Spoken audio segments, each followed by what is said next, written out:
Hello everybody and welcome back to Simon's Order Academy. This week we've got something a bit different for you. I recently picked up a Crucible Guard army and I've been having quite a bit of fun with them.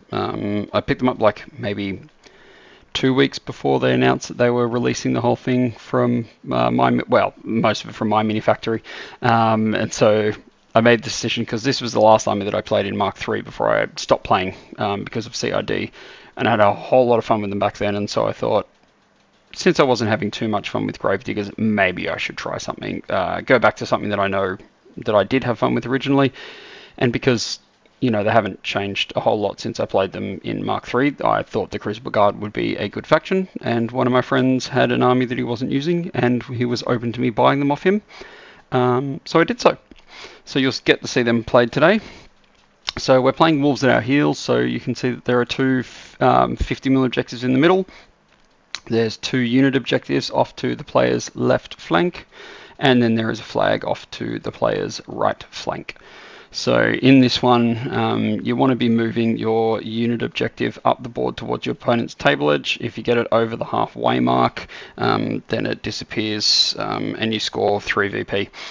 I tend to, in this scenario, not move the unit objective too far from its starting position. I move it typically closer to the center of the board. I never really push it to try and get it over to my opponent's side of the board, because I feel like just scoring 1 point, and if your opponent doesn't score it, scoring 2 points around is better, essentially, than scoring the 3 points and having it disappear and you're not having anything else to score. And so you'll probably see that at play here. So I'm playing against Dimitri, or Dimmy as I'll call him during this video. So Dimmy is previous WTC player, I'm pretty sure WTC winner, who has gotten a bit busy with life recently, so he hasn't been playing as much, but with everyone getting back in of recent times, he's picked up this Orgoth army on the cheap from someone and has basically elected to get back into the game using Orgoth. And so this was I think this was his first tournament back, maybe second one back, after having a brief hiatus, and he's just getting used to the army. So we'll go through my list first. So my list, I'm running Gearhart because Gearhart is amazing. So he's got a Retaliator in his battle group. We've then got an Ascendant Mentalist, who is a great piece for Crucible Guard. I really like Force Barrier on a model. I liked it on Boomhowler and Gravediggers when I could give it to one model. If I can give it to everything within 3 inches, even better. 3 Crucible Guard mechanics, Prospero with Vulcan, which is almost mandatory in all Crucible Guard lists, 2 Rocketman Stingers because I think they're really good 3-point solos, a Trancer because I had 2 points left over, a unit of Combat Alchemists, 2 units of Containment Operatives, 2 units of Assault Troopers, a unit of Crucible Guard Infantry with an officer, and a Dragon's Breath rocket. So I really like the module of the Retaliator oiling something, and then you've got the 2 units of Containment Operatives plus the unit of Crucible Guard Infantry that are able to put just a mass of fire attacks into it. And it's evidence in this game, you'll see that when you can get fire onto a heavy, along with all your other debuffs, they go down pretty quick. So the list that Dimmy's running is Kishtaar, who this was, I think, my second game into Orgoth, so I don't really know what any of his stuff did. But he's got Kishtaar, who probably supports a ranged list a little bit better than a melee one, just the way that Kishtaar's feat works, and has fire group and Windstorm, so it's, it favors ranged exchanges. So Kishtaar's got 2 Tyrants that both have hunter heads, shredder guns, and quad bolt throwers, so quite a serious assassination threat up to, I think it's 18 inches away. The quad bolters are range 12, 14 with fire group plus 5, so 19 inches away, and then the shredders are even further. So, a 19 plus threat range on assassination turn, pretty relevant. He's got 1 Tyrant, which is a melee one, so Relentless charge head, Scything Flail, and cannon shield. He's then got a Ghrotten Keeper, so the shield guard, a Reaver Commander who gives rerolls out and can also do precision strike, 2 units of Rhok Harriers, 2 units of Aqua Axes, and a unit of the War Witch Coven. So the standard kind of first turn rolling out here. So the players usually move stuff up so it's not within threat range. So that means keeping the Colossal out of 19-inch threat range of those 2 ranged war beasts that he has. Moving the Trancer up. The Trancers are interesting. So they're a 2-point model that has crit smite. They can boost the damage roll with Gearhart's feat, which for those of you that aren't familiar, you might not be because Crucible Guard aren't that prevalent in the meta. His feat is prey on anything within 12 inches, and so for the whole of his turn you can just switch prey targets between things. He also has Veteran Leader, just infantry models, so the Trancers are mat 4 at base, they can go to mat 5 with him, and they can go to mat 7 under his feet, and they've got a crit smite with a 2-inch range. So really super impactful, right? The list up that I've updated after this one actually has, I think, 3 Trancers in it. I've tried to squeeze 4 in, but it's a little bit difficult. So the Trancers go to positions where they're able to counter strike against things, because crit smite on a boostable attack roll with mat 5 even is amazing, but when you can go up to mat 7 it's even more amazing. So I'm quite a fan of Trancers just being mid-board, just able to threaten things, essentially. So that's where you can see that all my stuff has kind of moved up to. We've moved up with Gearhart, done my signature move, which I do every first turn with Gearhart, is that I swap out his acid cannon, which he has in the beginning, and I've given him the Shadowbind gun, because the Shadowbind gun is absolutely amazing. And I think that you pretty much always want that as the first option. People may disagree with me, but a range 13 gun that has auto Shadowbind on it is just insane, I think, in my opinion, especially when you can snipe him, make it 16, he can walk 5, 21, like 25, and so he can go to 21-inch range with a Shadowbind gun, and then he can also give himself a double boosted attack roll. So he has an ability which he can do precision strike, he can do extra dice on a first range attack roll for a model, which is obviously good with a lot of models, but and it's model unit, so you can give it to an entire unit worth of models, and I often use it on the Crucible Guard infantry with their dispel shots to get rid of upkeep spells, which is quite good. But yeah, his 3 abilities are Precision Strike, the additional die on each model's first non-spray range attack roll, and then the other option, which I still haven't used, is Reciprocate. So when you missed, you can make a range attack targeting a model. So like fairly good, but I haven't found a use for it yet. So as you can see, I've moved up all my models. So Gearhart's gone up. He's given himself the Shadowbind gun. He has cast D-Cell, and he's cast Snipe on something. I think he's maybe cast it on the Colossal. And just moved up to his camping one. So this is kind of the standard deployment that I do. I like to keep the Retaliator, 2 Containment Operatives, and the Crucible Guard Infantry module close together. I like to get them within 3 inches of a Ascendant Mentalist, because it just makes them significantly more resilient against range attacks. And then in the game after this, I played against Josh, which I didn't unfortunately record, and it was Gearhart again into Wolf, and for whatever reason in that game I didn't put the Mentalist next to the Crucible Guard Infantry and Containment Operatives module, and they just got shot down by the Black 13th in that game. So just, yeah, that's what the Ascendant Mentalist is there for. I need to remember that that's what she's there for. So what you can see here is that Demi's moved up the melee Tyrant behind the wall, and it's got Relentless Charge, so it can obviously charge over the wall. It's got a 12-inch threat range. I think it's got a 12-inch threat range. Maybe it's got a 10. Anyway, it's got a threat range.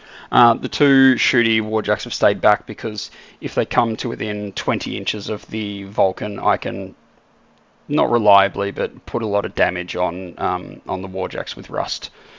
And so that's what I'm going to attempt to do in the first instance here. So here, Kishtaar's moved up. Kishtaar's got Windstorm up, and put Surefoot on the melee Tyrant that's up the front, and I think he put Silence of Death on the axes that are over on that left-hand flank, his left-hand, my right-hand flank, near the blue unit objective, I'll put it that way, because Silence of Death on them is obviously quite good.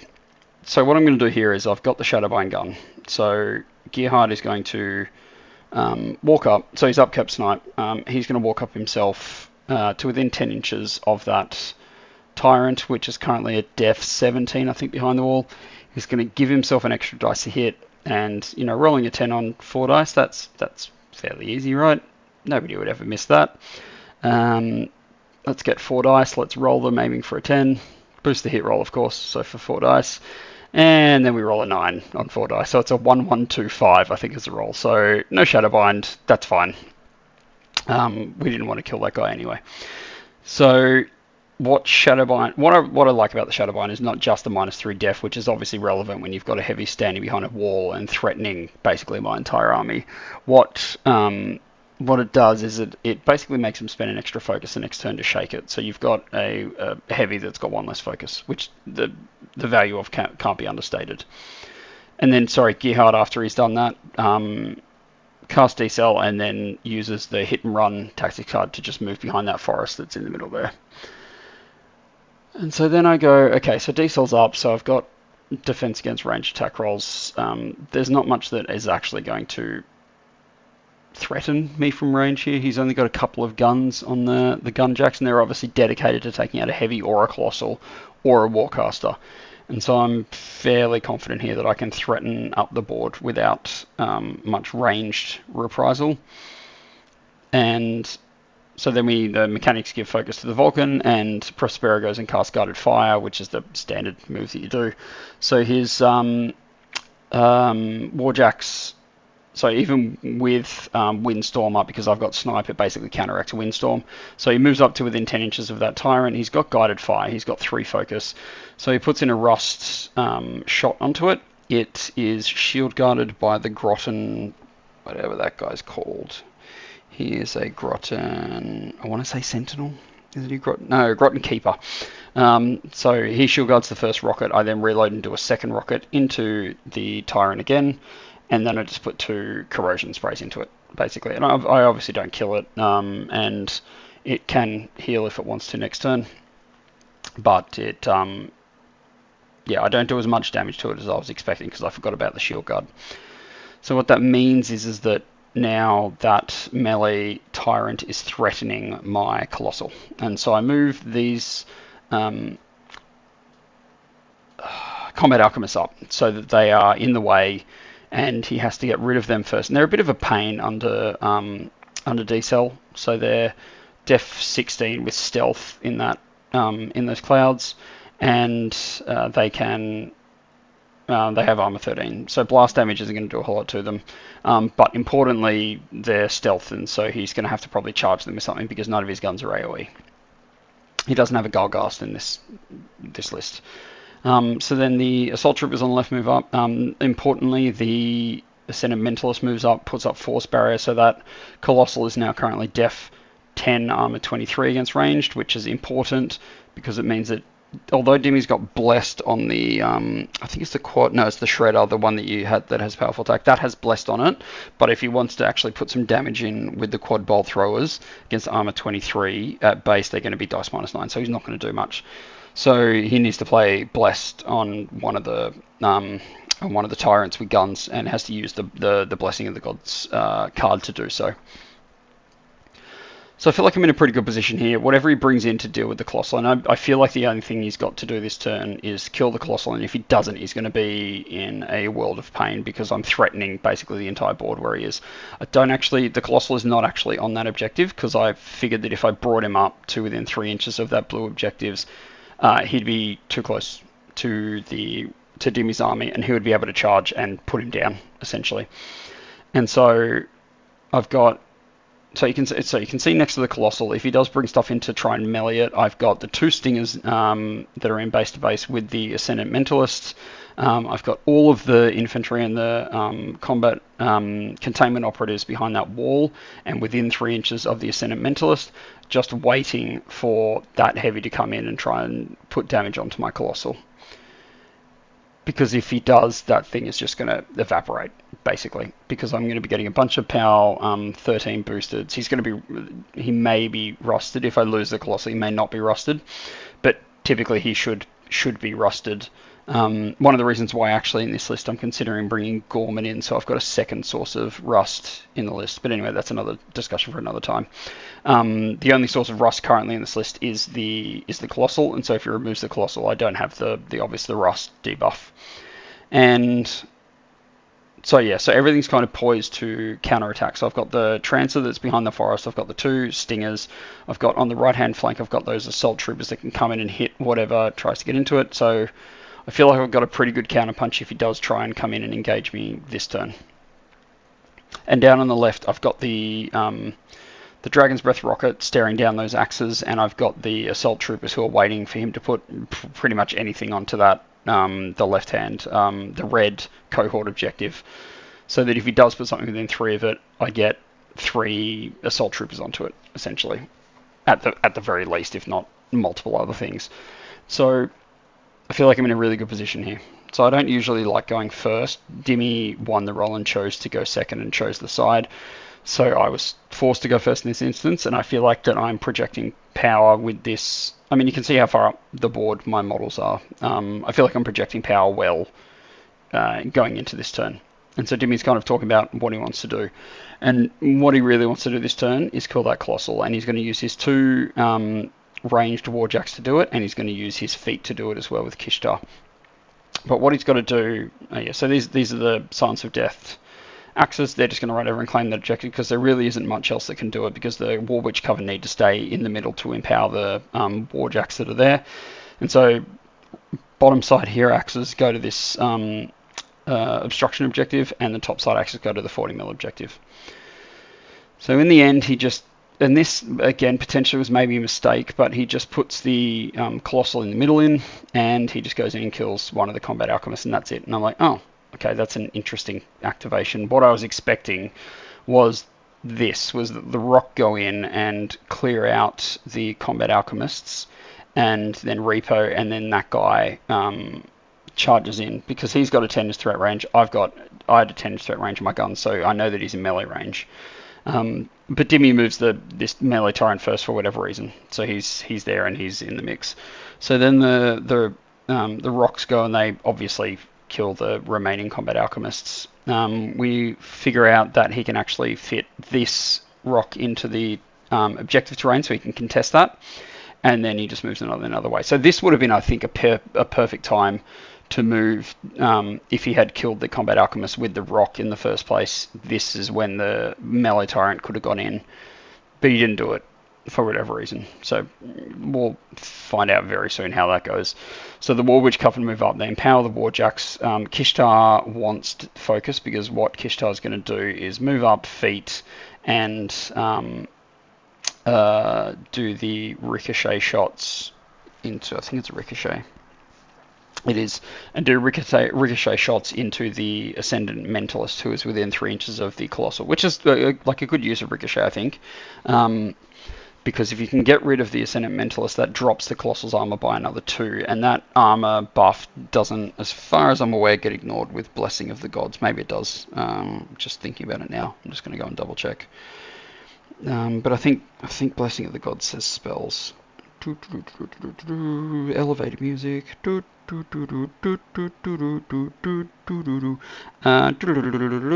Blessed. God, now I've got to go deep dive into the app that doesn't want to deep dive. It's fine. Anyway, so the solo is the Ascendant Mentalist. So her Force Aura is a magic ability. So then we go back. Sorry, we're doing this on the fly, people, looking at rules interactions. Whether or not Blessed ignores. There you go. You've got Blessed. Give me Blessed. What does Blessed do? There we go. Ignore bonuses from spells including Animi that are turn models or deaf. So maybe you didn't have to, but removing the Ascendant Mentalist, which, as you can see, as I've been talking, he's obviously done now, gives... when he doesn't play the Blessed card, gives that model an extra chance to roll damage. It's dice minus 7 instead of dice minus 9. Oh, sorry, dice minus 5 instead of dice minus 7. So, and he also picked up one of the Rocketman Stingers in the process, which is annoying. So Kishtaar's kind of done the shots, put a few boxes of damage onto the Colossal, and then she's repoed into that fire cloud and caught herself on fire, which... it's not a great idea, but it's what happened. And then the 2 Tyrants are now going to move up. They're going to put all of their shots into the Colossal, and they've got 58 boxes to get through. So this is the one. So what he does is he rolls up we're looking at interactions here for how the command cards work and interact with, like, rate of fire, for example. And what we come to the conclusion of is that what he can do is he can walk up, he can roll the quad bolt throw a rate of fire, and then if he rolls a 1 and only gets 2 shots, he can choose not to play Blessed at that point. But then if he moves up and rolls 4 attacks on the first one, he can just use the Blessed card on that one, which is what he does.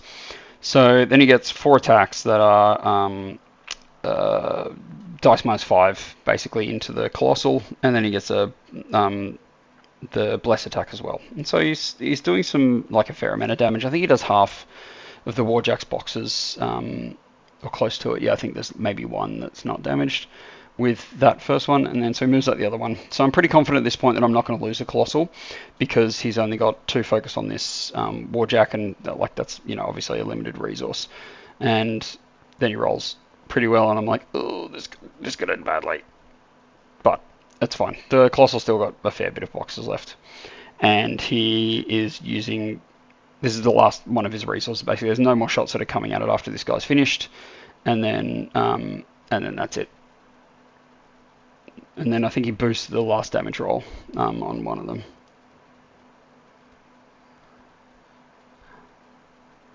Like, it's a good feat with range attacks. So yeah, it looks like he's left the Colossal at this point on like 5, 10, 12, 13 boxes, which is obviously not good for him. And then that's it. So we're going to switch back to my turn now. Well, sorry, we do scoring first. So I'm scoring the unit objective at the bottom. I'm scoring the red cohort objective at the bottom right. He is contesting my flag at the top right, so he doesn't get that one. There's nothing contesting that. The blue 50 mil objective, so he gets that one with the melee tyrant. He scores his flag and he scores his 40 mil. So he scores 3, I score 2, and then we go on to turn 3. So again, my Colossal's live. I think it should be dead because I think he should have given some focus to the melee tyrant and put it into the Colossal to guarantee removing it. So that's what I probably consider to be an error on Timmy's part, and I'm going to take advantage of it, essentially. So the Colossal will get Blessing of the Old Ones to clear off some damage. The remaining Rocketman Stinger, that's that 30 mil base you can see. Because all I'm going to do is put some conditions on these things. So he's going to go in, he's going to blind. I think they can be blinded. They do have Hunter that doesn't. Hunter does not give them Isle of Sight. So he's going to blind the Tyrant at the front, and then he's going to go into the Ghrotten at the back, and he's going to miss. But then he's just going to repo to contest this, the flag objective at the bottom left here. So that guy's more than done his job. So we move the Retaliator up. He doesn't have Pathfinder. I'm not going to give it to him, so I can only move 4 inches. It's only a small movement. But he's going to move up and he's going to oil that, the melee Tyrant, who is armor 21 currently. So we'll now see what happens to an oiled heavy with rust on it, which is not good things for that heavy. I can tell you that much.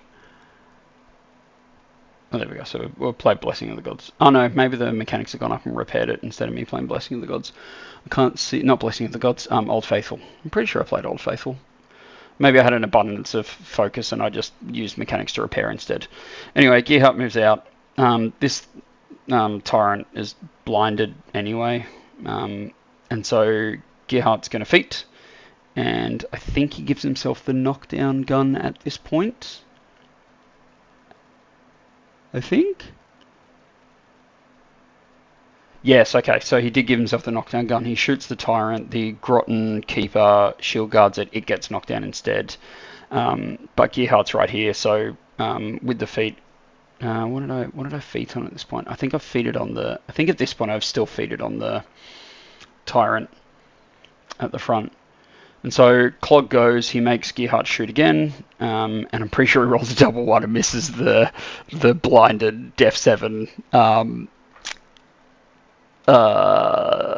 blinded Def 7 Tyrant, because of course Gearhart just hasn't hit anything this game, except for that Keeper apparently.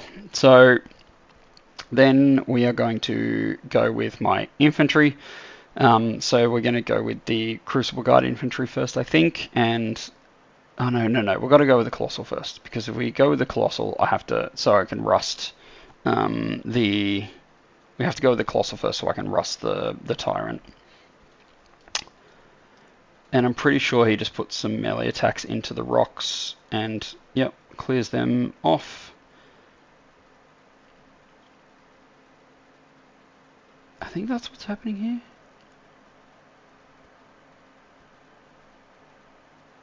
I think that's what's happening. Or maybe that was the assault troopers. I don't know, it's a little bit hard to tell at this point. Maybe I didn't rust it first. Maybe I just went in with fire attacks because I'm making rookie errors here.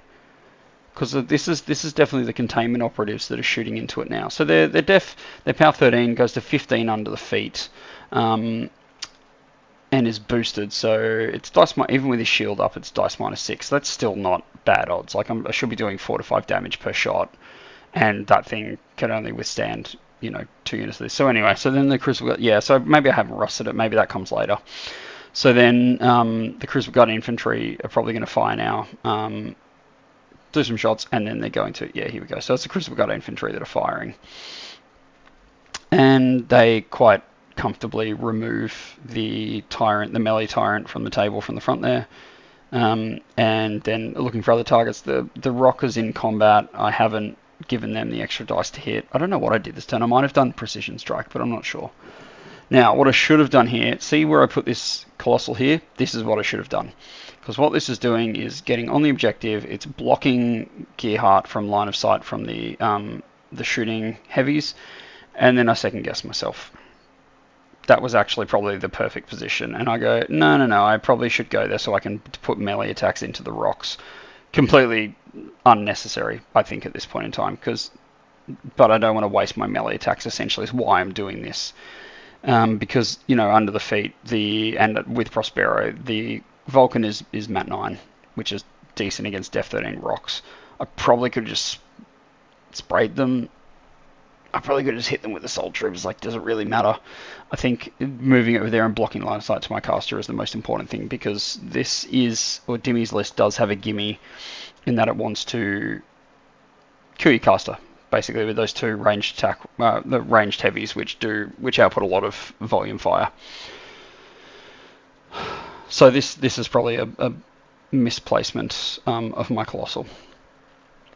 And the Rhok really aren't that important in the grand scheme of things. The melee assault troopers probably could have dealt with them and allowed the Colossal to just fire into one of the ranged heavies and put some more damage on it. But that's what I choose to do. Because clearing them up now allows me to charge with these assault troopers and get onto his objective, which is what I am apparently valuing at this point, over blocking line of sight to my caster, which I will do. I'll just do it in a suboptimal way in a second. So the assault troopers go in, they put attacks into the Rhok because they're Mat 7. And so I want to get rid of the Rhok before. Oh no, these must be going into axes if they've got tough. Yeah, I think I was just tying up the Rhoks here so they couldn't charge, and I was trying to actually put attacks into the axes to put them down. Because if I can kill all the axes, that's right, because if I can kill the axes here, then I can get them off the objective, essentially. But then now I've just put 2 attacks into Rhok, so I don't know what's happening. I'm hitting things with hammers that put things on fire. Trancer runs up, gets himself in the way, engages that Tyrant in close combat, and then I'm like, shit, I've left myself open with Gearhart. And so these assault troopers that are on the left-hand side, I literally just run them over so that they can attempt to block line of sight. I'm not doing a very good job of it. And my combat alchemists are dead, unfortunately, so the things that I usually cloud with aren't there. And another reason why I'm considering taking Gorman in this list, just for a backup cloud, as well as a backup Rust, as well as a backup blind. Like, Gorman's just great. Don't know if he's worth 4 points, so that's what I'm currently battling with. So Dimmy, I clock over to Dimmy at this point, so I score the unit objective at the bottom left, I score my flag objective at the top. Oh, maybe I don't score my flag. No, maybe that's what I don't score. No, I think I do score it. I score the 2. No, that's right. By moving the assault troopers out of that, the terrain at the flag terrain at the top, I actually don't have 2 models in it. I think Prospero's in it, and that's it. And so I don't score that one at the top. So I'm scoring the blue objective with the Vulcan, I'm scoring the red red 50mm objectives with the Retaliator, and I'm scoring my unit objective at the bottom left, so I score 3. Dimmy gets 0 because I'm contesting the bottom flag, his blue flag with that Rocketman Stinger, and I'm contesting the top unit objective just with a single Assault Trooper, which he's more than doing his job. We roll fire, and I'm pretty sure I do 7 damage to his Warcaster with the fire, which is madness. But, you know, that's sometimes what happens. Kishtaar's only armor 15 and, you know, dice minus 3. Sometimes dice can dice. Would have been even better if I could oil her. But anyway. So Dimmy doesn't have a whole lot of projection here. The axes at the bottom can't do a whole lot. The rock at the top are basically gone. So at this point he's got his caster and 2 ranged heavy warjacks. And he has a Trancer up in his face. So that thing is def 18 in melee and is obviously going to be a nuisance for him if he's going to try to get there. So he's just putting... That mole's just a proxy. So he's just having a look at where he can get things. This is the Reaver Commander that is potentially going to try and kill him and get out of the way. Because what he needs to do is kill a single Assault Trooper next to the Vulcan that you can see to get line of sight with both of his warjacks into Gearhart, essentially is what he's going for here. The unfortunate thing is that I've got D-Cell up and the Assault Troopers are, you know, they have carapace naturally, so they're armor 22, well, and concealment, so they're def 13, armor 22 against ranged, which is really good, right? Unfortunately, my Ascendant Mentalist is dead, or they'd be armor 24 against range. But anyway, so he decides to go with Kishtaar here. So Kishtaar charges in, and he misses with the initial melee attack, which triggers Poltergeist, which pushes her out of melee, but then he just uses his 2 gunshots to hard hit her. She's Rat 7, so she needs 11 to hit. But she does it on the second shot and kills him. And then she... I think does she repo or she Swift Hunters further away. She's not camping anything at this point, which is sad times for Kishtaar, because if he doesn't kill my caster, he's just dead. I was going to say probably just dead, but he is just dead, especially where he is. He's within walking range of my Colossal. He's within oil range of my Retaliator. It's all bad times for Kishtaar now if they don't kill my caster. So we start measuring out where warjacks can get to, what the ranges are, because Kishtaar's cast a fire group, I think, at the very least. I can't remember what else she did. I think she had to boost attacks. I think she boosted the charge attack, and boosted the 2 range attacks and hit with the second one, and had to boost damage or something to get through. But essentially she spent all of her focus at this point. So we're measuring out. So this is the first warjack goes up. This is one that's got 3 focus and is rolling to hit that Assault Trooper. And so he boosts the damage on one of those attack rolls and just removes him. I think he rolls 14 and it's power 13, so it's dice minus 9, so he does exactly 5 damage. So he rolled exactly what he needed to remove that Assault Trooper from the table, and the assassination is now on. Because I don't have any shield guards or anything. But then it took all of his bolt thrower shots to kill that Assault Trooper, and then he gets 1 blessed shot into Gearhart. So they are Rat 5 base, so they're not actually that great. He needs boosted 10s to hit Gearhart, and I think he misses the first one with that Tyrant.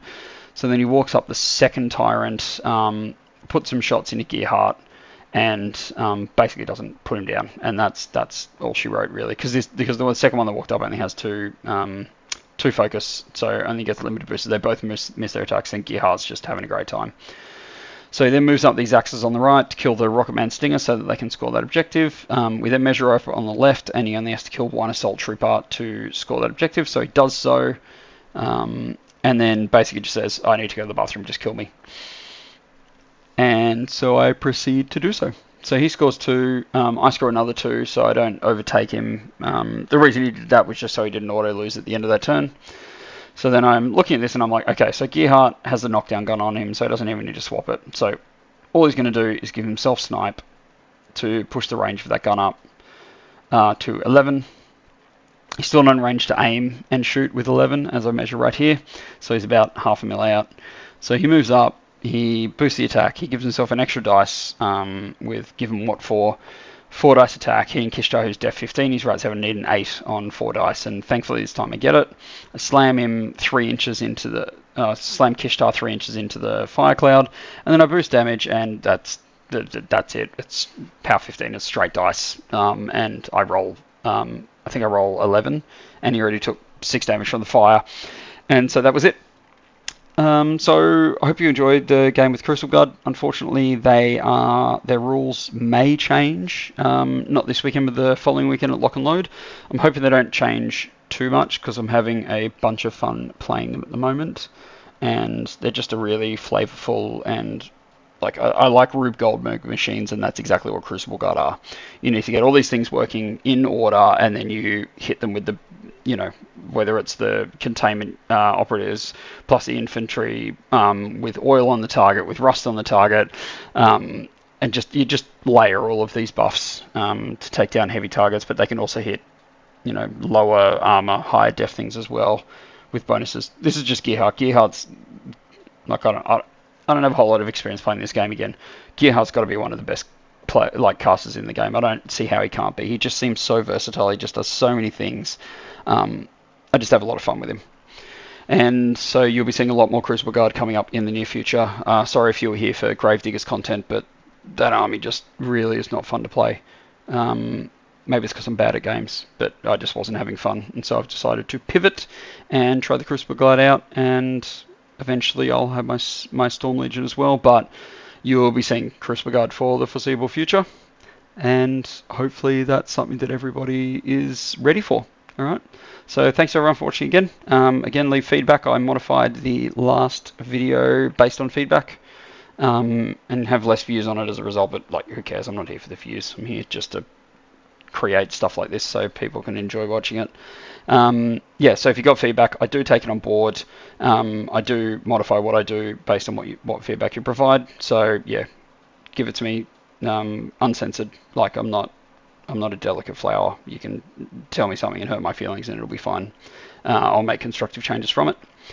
So yeah, until next time, thanks very much for watching.